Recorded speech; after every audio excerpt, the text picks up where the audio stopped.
A Warning to the Curious by M. R. James. Recording by Rafe Ball. The place on the east coast which the reader is asked to consider is Seaburgh. It is not very different now from what I remember it to have been when I was a child. Marshes intersected by dykes to the south, recalling the early chapters of Great Expectations. Flat fields to the north merging into heath, firwoods and, above all, gorse inland. A long seafront and a street. Behind that a spacious church of flint, with a broad solid western tower and a peal of 6 bells. How well I remember their sound on a hot Sunday in August, as our party went slowly up the white dusty slope of road towards them, for the church stands at the top of a short steep incline. They rang with a flat clacking sort of sound on those hot days, but when the air was softer they were mellower too. The railway ran down its little terminus farther along the same road. There was a gay white windmill just before you came to the station, and another down near the shingle at the south end of the town, and others on higher ground to the north. There were cottages of bright red brick with slate roofs. But why do I encumber you with these commonplace details?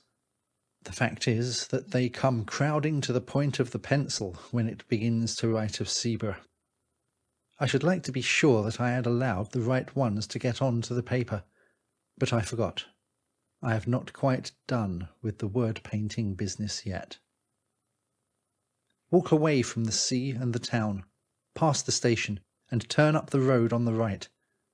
It is a sandy road, parallel with the railway, and if you follow it, it climbs to somewhat higher ground. On your left, you are now going northward, is heath.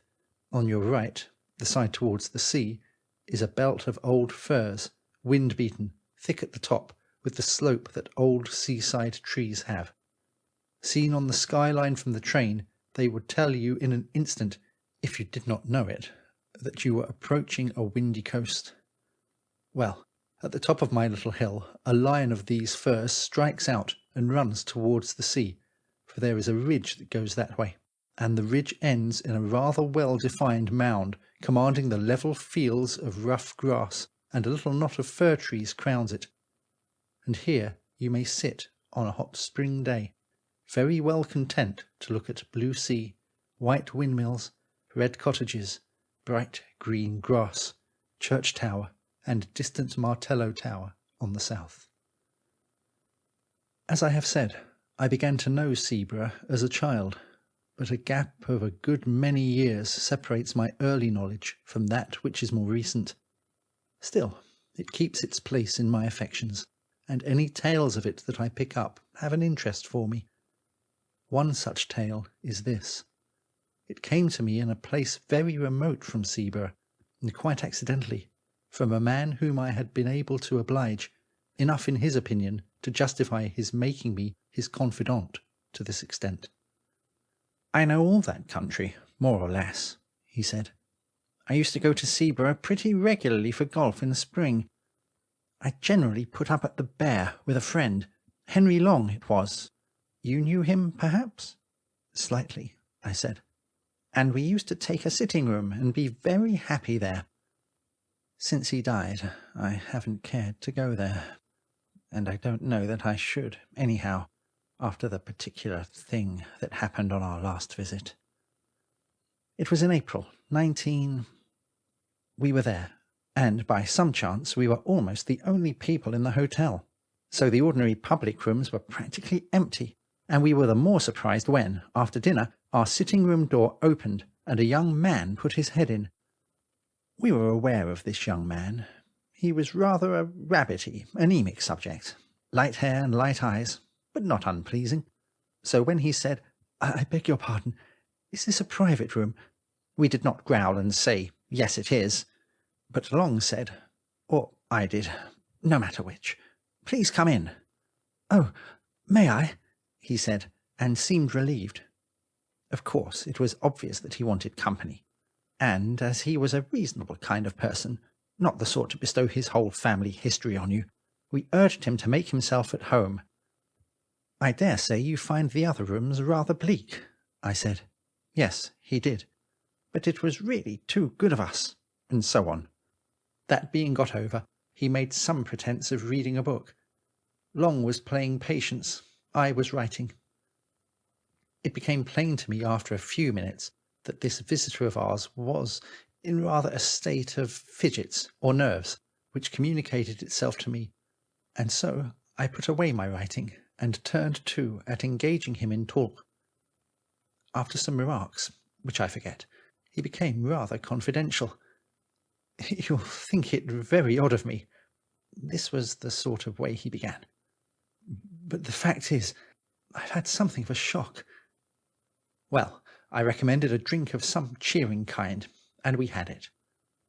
The waiter coming in made an interruption, and I thought our young man seemed very jumpy when the door opened. But after a while he got back to his woes again. There was nobody he knew in the place, and he did happen to know who we both were.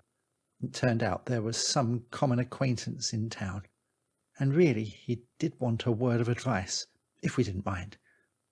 Of course, we both said, by all means, or not at all, and Long put away his cards, and we settled down to hear what his difficulty was.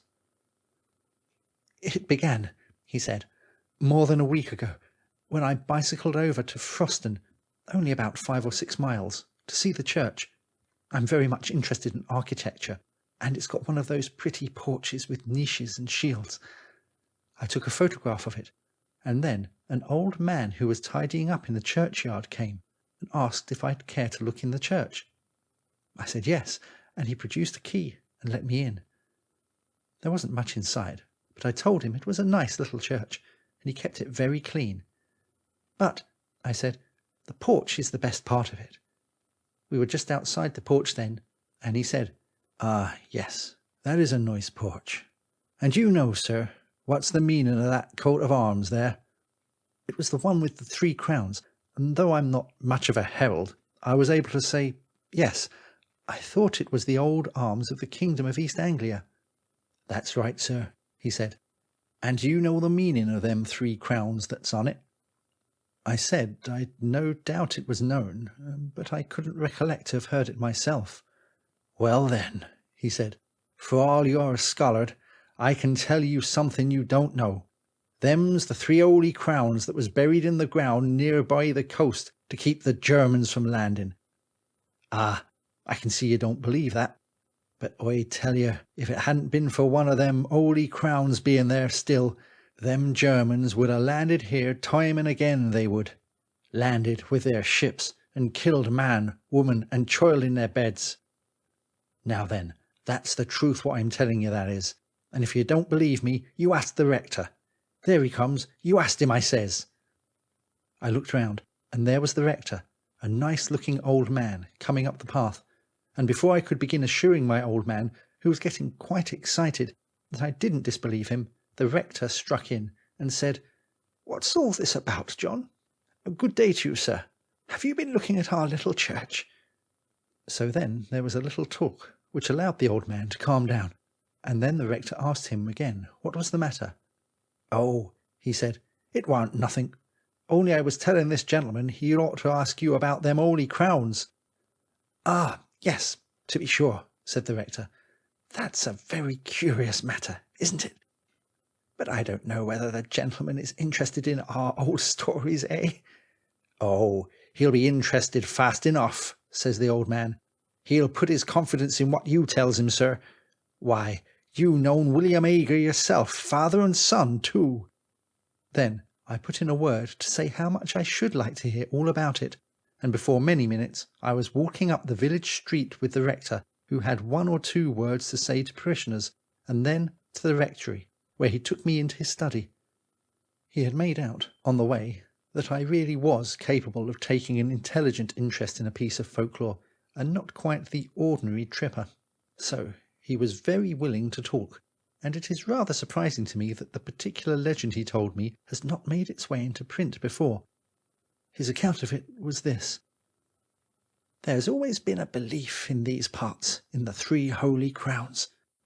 The old people say they were buried in different places near the coast to keep off the Danes or the French or the Germans. and they say that one of the three was dug up a long time ago, and another has disappeared by the encroaching of the sea, and one's still left, doing its work, keeping off invaders. Well, now, if you have read the ordinary guides and histories of this county, you will remember perhaps that in 1687 a crown, which was said to be the crown of Redwald, King of the East Angles, was dug up at Rendlesham, and alas, alas, melted down before it was even properly described or drawn. Well, Rendlesham isn't on the coast, but it isn't so very far inland, and it's on a very important line of access, and I believe that is the crown which the people mean when they say that one has been dug up. Then, on the south, you don't want me to tell you where there was a Saxon royal palace, which is now under the sea, eh? Well, there was the second crown, I take it. And between these two, they say, lies the third. Do they say where it is? Of course I asked. He said, yes, indeed they do, but they don't tell. And his manner did not encourage me to put the obvious question. Instead of that, I waited a moment and said, what did the old man mean when he said you knew William Ager, as if that had something to do with the crowns? To be sure, he said. Now, that's another curious story. These Agers, it's a very old name in these parts, but I can't find that they were ever people of quality or big owners. These Agers say, or said, that their branch of the family were the guardians of the last crown. A certain old Nathaniel Ager was the first one I knew. I was born and brought up quite near here, and he, I believe, camped out at the place during the whole of the war of 1870. William, his son, did the same, I know, during the South African War, and young William, his son, who has only died fairly recently, took lodgings at the cottage nearest the spot, and, I've no doubt, hastened his end, for he was a consumptive by exposure and night watching. And he was the last of that branch. It was a dreadful grief to him to think that he was the last, but he could do nothing. The only relations at all near him were in the colonies. I wrote letters for him to them, imploring them to come over on business very important to the family, but there has been no answer. So the last of the holy crowns, if it's there, has no guardian now. That was what the rector told me, and you can fancy how interesting I found it. The only thing I could think of when I left him was how to hit upon the spot where the crown was supposed to be. I wish I'd left it alone. But there was a sort of fate in it, for as I bicycled back past the churchyard wall, my eye caught a fairly new gravestone, and on it was the name of William Ager. Of course, I got off and read it. It said, of this parish, died at Seaborough, 19, aged 28. There it was, you see. A little judicious questioning in the right place, and I should at least find the cottage nearest the spot. Only I didn't quite know what was the right spot to begin my questioning at. Again there was fate. It took me to the old curiosity shop down that way, you know, and I turned over some old books, and, if you please, one was a prayer book of 1740-odd, in a rather handsome binding. I'll just go and get it. It's in my room. He left us in a state of some surprise, but we had hardly time to exchange any remarks when he was back, panting, and handed us the book opened at the fly-leaf, on which was, in straggly hand, Nathaniel Ager is my name, and England is my nation. Seaborough is my dwelling place, and Christ is my salvation. When I am dead and in my grave, and all my bones are rotten, I hope the Lord will think on me when I am quite forgotten. This poem was dated 1754, and there were many more entries of Agers, Nathaniel, Frederick, William, and so on, ending with William, 19. You see, he said, anybody would call it the greatest bit of luck. I did, but I don't now. Of course, I asked the shopman about William Agar, and of course he happened to remember that he lodged in a cottage in the North Field, and died there. This was just chalking the road for me. I knew which the cottage must be. There was only one sizable one about there. The next thing was to scrape some sort of acquaintance with the people, and I took a walk that way at once. A dog did the business for me. He made at me so fiercely that they had to run out and beat him off, and then, naturally, begged my pardon, and we got into talk. I had only to bring up Agar's name, and pretend I knew, or thought I knew something of him, and then the woman said how sad it was, him dying so young, and she was sure it came of him spending the night out of doors in the cold weather. Then I had to say, did he go out on the sea at night? And she said, oh, no, it was on the hillock yonder, with the trees on it. And there I was. I know something about digging in these barrows. I've opened many of them in the down country, but that was with the owner's leave, and in broad daylight, and with men to help. I had to prospect very carefully here before I put a spade in. I couldn't trench across the mound, and with those old firs growing there, I knew there would be awkward tree roots. Still, the soil was very light and sandy and easy, and there was a rabbit hole or so that might be developed into a sort of tunnel. The going out and coming back at odd hours to the hotel was going to be the awkward part. When I had made up my mind about the way to excavate, I told the people that I was called away for a night, and I spent it out there. I made my tunnel. I won't bore you with the details of how I supported it and filled it in when I'd done, but the main thing is that I got the crown. Naturally, we both broke out into exclamations of surprise and interest. I, for one, had long known about the finding of the crown at Rendlesham, and had often lamented its fate. No one has ever seen an Anglo-Saxon crown. At least, no one had. But our man gazed at us with a rueful eye. Yes, he said, and the worst of it is, I don't know how to put it back. Put it back? We cried out. Why, my dear sir, you've made one of the most exciting finds ever heard of in this country. Of course it ought to go to the jewel house at the Tower. What's your difficulty? If you're thinking about the owner of the land and treasure trove and all that, we can certainly help you through. Nobody's going to make a fuss about technicalities in a case of this kind. Probably more was said, but all he did was to put his face in his hands and mutter, I don't know how to put it back.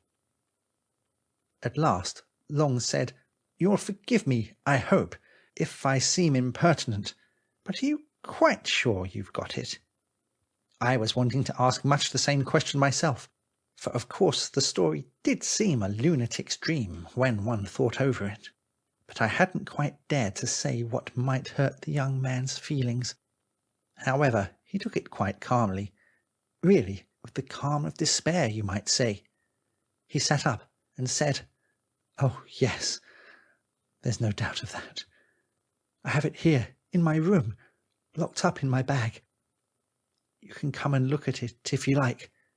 I won't offer to bring it here. We were not likely to let the chance slip. We went with him.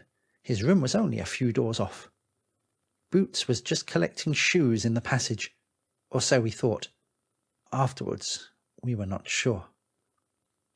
Our visitor, his name was Paxton, was in a worse state of shivers than before, and went hurriedly into the room, and beckoned us after him, turned on the light, and shut the door carefully. Then he unlocked his kit bag, and produced a bundle of clean pocket handkerchiefs, in which something was wrapped, laid it on the bed, and undid it. I can now say I have seen an actual Anglo-Saxon crown. It was of silver, as the Rendlesham one is always said to have been. It was set with some gems, mostly antique intaglios and cameos, and was of rather plain, almost rough workmanship. In fact, it was like those you see on the coins and in the manuscripts. I found no reason to think it was later than the 9th century. I was intensely interested, of course, and I wanted to turn it over in my hands, but Paxton prevented me. "Don't you touch it," he said. "I'll do that." And with a sigh that was, I declare to you, dreadful to hear, he took it up and turned it about so that we could see every part of it. "Seen enough?" he said at last, and we nodded. He wrapped it up and locked it in his bag and stood looking at us dumbly. "Come back to our room," Long said, "and tell us what the trouble is." He thanked us and said, "Will you go first and see if the coast is clear?" That wasn't very intelligible, for our proceedings hadn't been, after all, very suspicious, and the hotel, as I said, was practically empty. However, we were beginning to have inklings of, we didn't know what, and anyhow, nerves are infectious. So we did go just peering out as we opened the door, and fancying, I found we both had the fancy, that a shadow, or more than a shadow, but it made no sound, passed from before us to one side as we came out into the passage. "It's all right," we whispered to Paxton. Whispering seemed the proper tone, and we went, with him between us, back to our sitting room. I was preparing, when we got there, to be ecstatic about the unique interest of what we had seen, but when I looked at Paxton, I saw that would be terribly out of place, and I left him to begin. "What is to be done?" was his opening. Long thought it right, as he explained to me afterwards, to be obtuse, and said, "Why not find out who the owner of the land is, and inform—" "Oh, no, no," Paxton broke in impatiently. "I beg your pardon. You've been very kind, but don't you see, it's got to go back, and I daren't be there at night, and daytime's impossible. Perhaps, though, you don't see.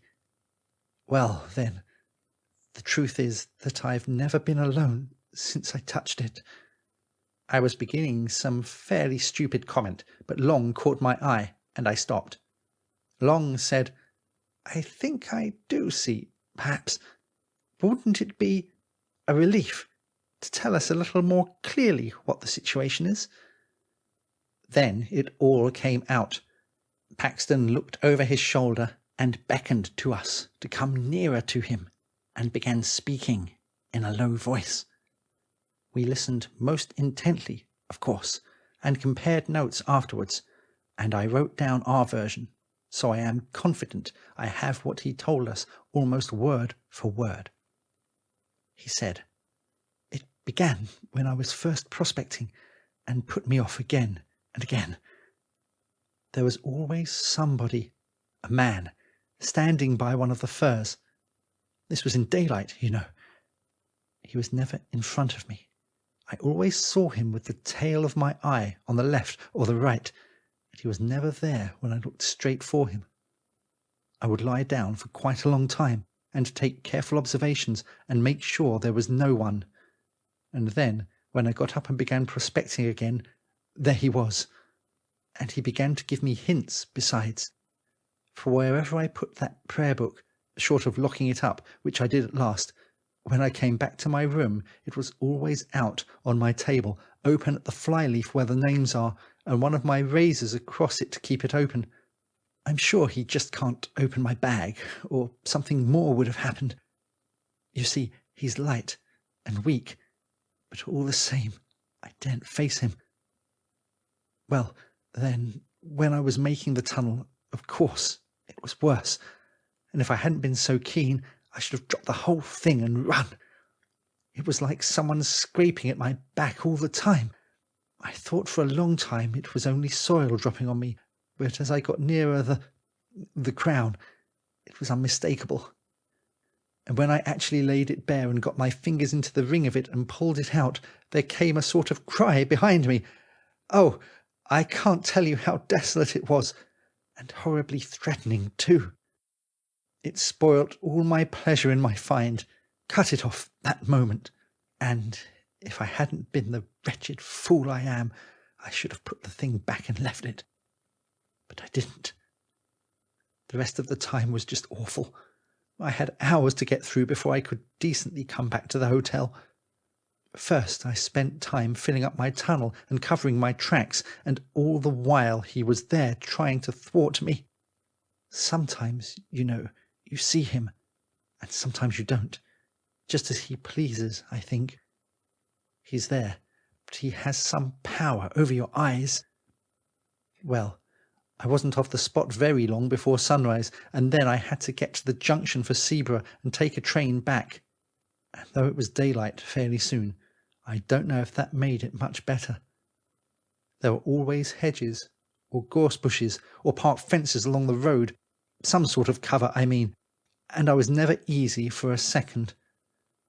And then, when I began to meet people going to work, they always looked behind me very strangely. It might have been that they were surprised at seeing anyone so early, but I didn't think it was only that. I don't know now. They didn't look exactly at me. And the porter at the train was like that too. And the guard held open the door after I had got into the carriage, just as he would if there was somebody else coming, Oh, you may be very sure it isn't my fancy, he said with a dull sort of laugh. Then he went on, and even if I do get it put back, he won't forgive me. I can tell that.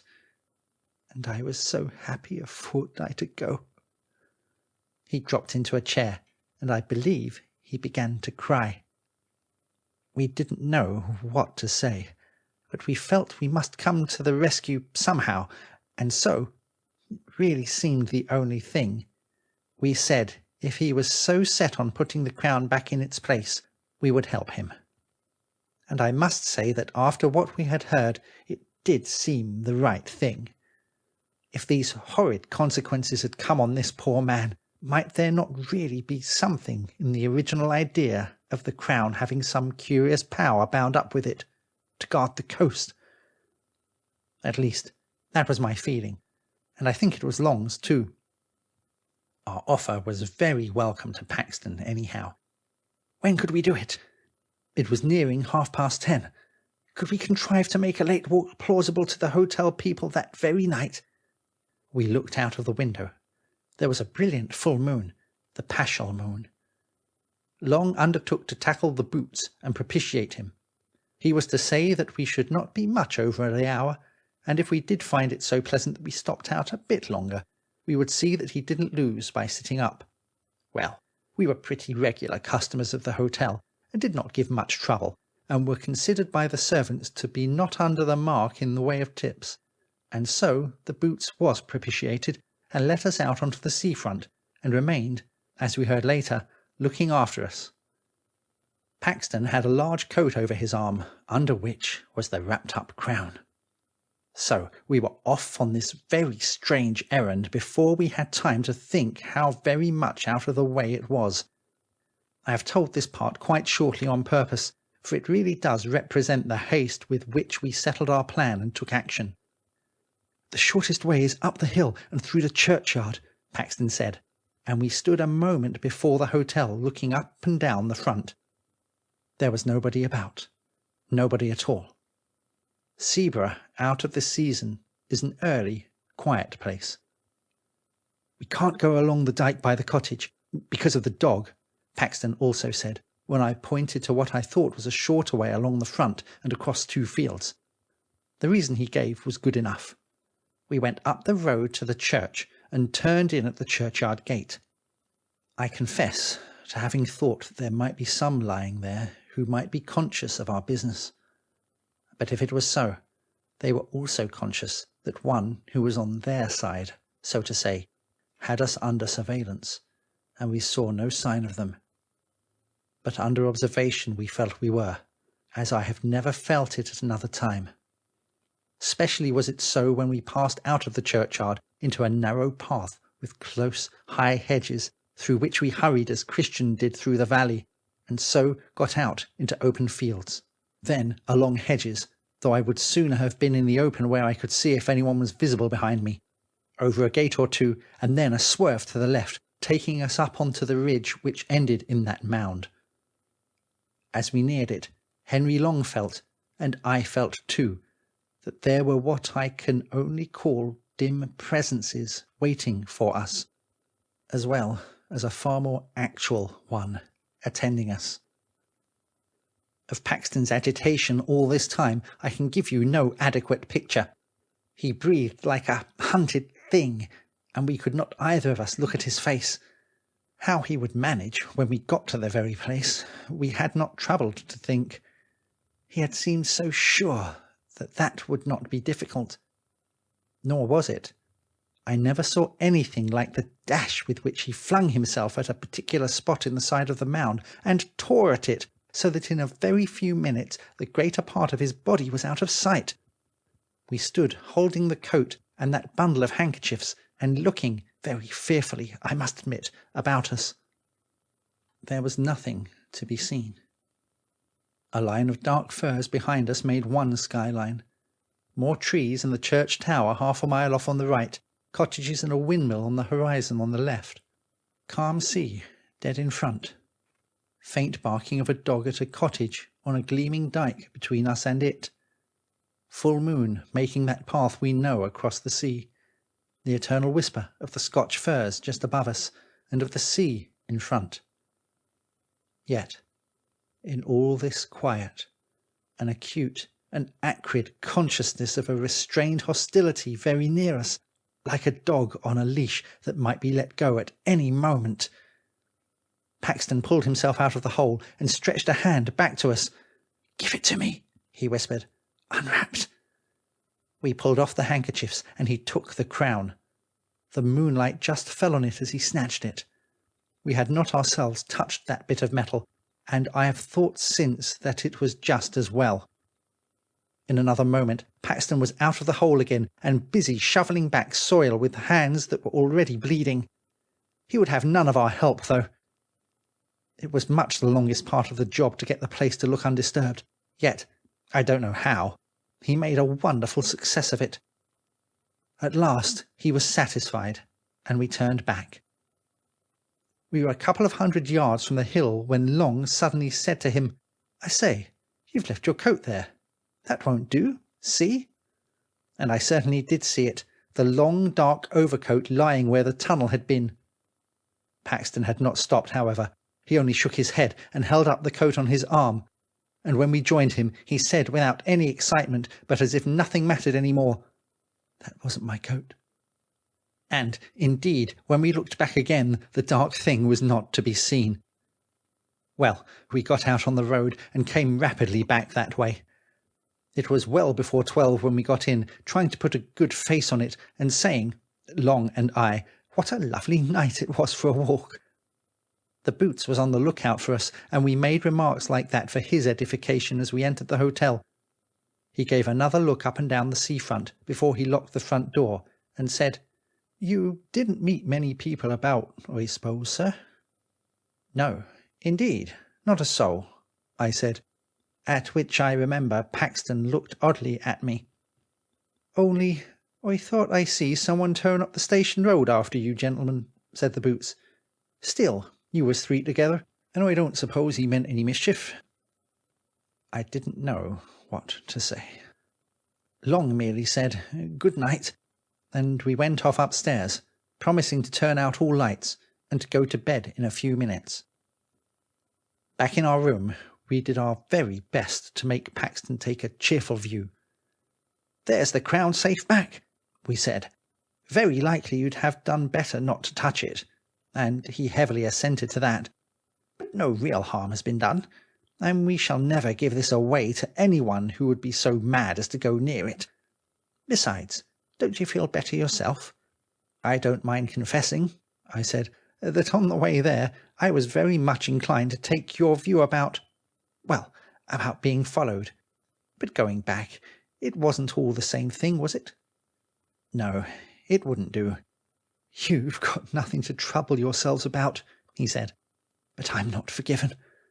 I've got to pay for that miserable sacrilege still. I know what you're going to say. The church might help. Yes, but it's the body that has to suffer. It's true, I'm not feeling that he's waiting outside for me just now. But—" Then he stopped. Then he turned to thanking us, and we put him off as soon as we could. and naturally we pressed him to use our sitting room next day, and said we should be glad to go out with him. Or did he play golf, perhaps? Yes, he did, but he didn't think he should care about that tomorrow. Well, we recommended him to get up late and sit in our room in the morning while we were playing, and we would have a walk later in the day. He was very submissive and piano about it all, ready to do just what we thought best, but clearly quite certain in his own mind that what was coming could not be averted or palliated. You'll wonder why we didn't insist on accompanying him to his home and seeing him safe into the care of brothers or someone. The fact was, he had nobody. He had had a flat in town, but lately he had made up his mind to settle for a time in Sweden, and he had dismantled his flat and shipped off his belongings, and was whiling away a fortnight or 3 weeks before he made a start. Anyhow, we didn't see what we could do better than sleep on it, or not sleep very much, as was my case, and see what we felt like tomorrow morning. We felt very different, Long and I, on as beautiful an April morning as you could desire, and Paxton also looked very different when we saw him at breakfast. "The first approach to a decent night I seem ever to have had," was what he said. But he was going to do as we had settled, stay in probably all the morning and come out with us later. We went to the links.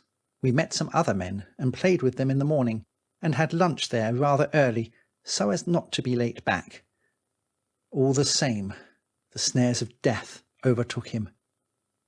Whether it could have been prevented, I don't know. I think he would have been got at somehow, do what we might. Anyhow, this is what happened. We went straight up to our room. Paxton was there, reading quite peaceably. "Ready to come out shortly?" said Long. "Say in half an hour's time?" "Certainly," he said, and I said we would change first, and perhaps have baths, and call for him in half an hour. I had my bath first, and went and lay down on my bed, and slept for about 10 minutes. We came out of our rooms at the same time, and went together to the sitting room. Paxton wasn't there, only his book. Nor was he in his room, nor in the downstairs rooms. We shouted for him. A servant came out and said, "Why, I thought you gentlemen was gone out already, and so did the other gentleman. He heard you a calling from the path there, and run out in a hurry, and I looked out of the coffee-room window, but I didn't see you. However, he ran off down the beach that way." Without a word, we ran that way too. It was the opposite direction to that of last night's expedition.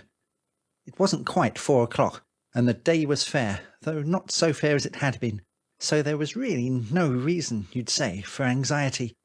With people about, surely a man couldn't come to much harm. But something in our look as we ran out must have struck the servant, for she came out on the steps and pointed and said, "Yes, that's the way he went." We ran on as far as the top of the shingle bank, and there pulled up. There was a choice of ways, past the houses on the seafront, or along the sand at the bottom of the beach, which, the tide being now out, was fairly broad. Or, of course, we might keep along the shingle between these two tracks, and have some view of both of them. Only that was heavy going.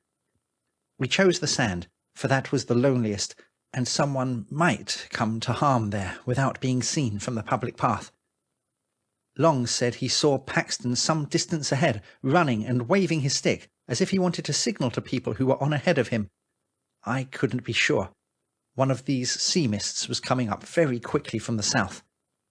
There was someone, that's all I could say. And there were tracks in the sand, as of someone running who wore shoes, and there were other tracks made before those, for the shoes sometimes trod in them and interfered with them, of someone not in shoes.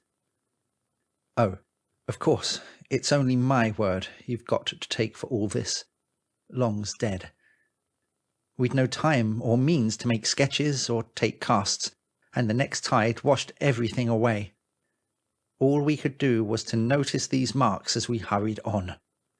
But there they were, over and over again, and we had no doubt whatever that what we saw was the track of a bare foot, and one that showed more bones than flesh. The notion of Paxton running after anything like this, and supposing it to be the friends he was looking for, was very dreadful to us. You can guess what we fancied. How the thing he was following might stop suddenly and turn round on him, and what sort of face it would show, half seen at first in the mist, which all the while was getting thicker and thicker. And as I ran on, wondering how the poor wretch could have been lured into mistaking that other thing for us, I remembered his saying, "He has some power over your eyes."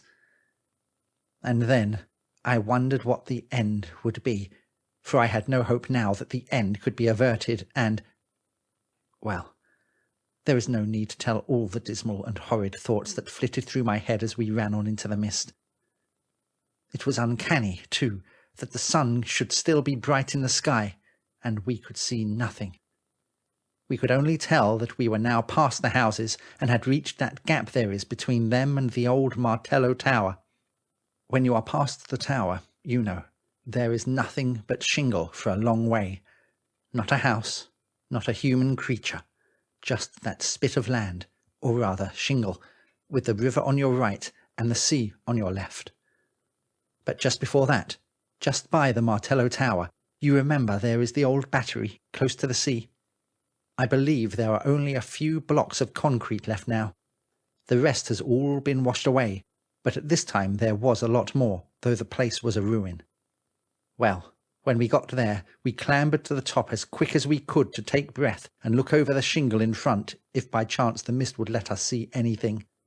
But a moment's rest we must have. We had run a mile at least. Nothing whatever was visible ahead of us, and we were just turning by common consent to get down and run hopelessly on when we heard what I can only call a laugh. And if you can understand what I mean by a breathless, a lungless laugh, you have it. But I don't suppose you can. It came from below and swerved away into the mist. That was enough. We bent over the wall. Paxton was there, at the bottom. You don't need to be told that he was dead. His tracks showed that he had run along the side of the battery, had turned sharp round the corner of it, and, small doubt of it, must have dashed straight into the open arms of someone who was waiting there. His mouth was full of sand and stones, and his teeth and jaws were broken to bits. I only glanced once at his face. At the same moment, just as we were scrambling down from the battery to get to the body, we heard a shout and saw a man running down the bank of the Martello Tower. He was the caretaker stationed there, and his keen old eyes had managed to descry through the mist that something was wrong. He had seen Paxton fall, and had seen us a moment after running up. Fortunate this, for otherwise we could hardly have escaped suspicion of being concerned in the dreadful business. Had he, we asked, caught sight of anybody attacking our friend? He could not be sure. We sent him off for help, and stayed by the dead man till they came with the stretcher. It was then that we traced out how he had come on the narrow fringe of sand under the battery wall. The rest was shingle, and it was hopelessly impossible to tell whither the other had gone. What were we to say at the inquest? It was a duty, we felt, not to give up, there and then, the secret of the Crown, to be published in every paper. I don't know how much you would have told, but what we did agree upon was this: to say that we had only made acquaintance with Paxton the day before, and that he had told us he was under some apprehension of danger at the hands of a man called William Ager.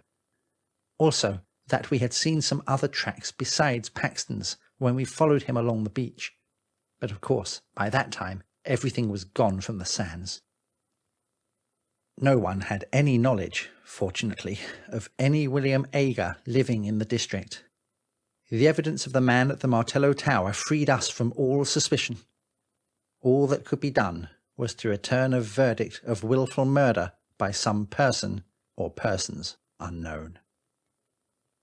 Paxton was so totally without connections that all the inquiries that were subsequently made ended in a no thoroughfare, and I have never been at Seaburgh, or even near it, since.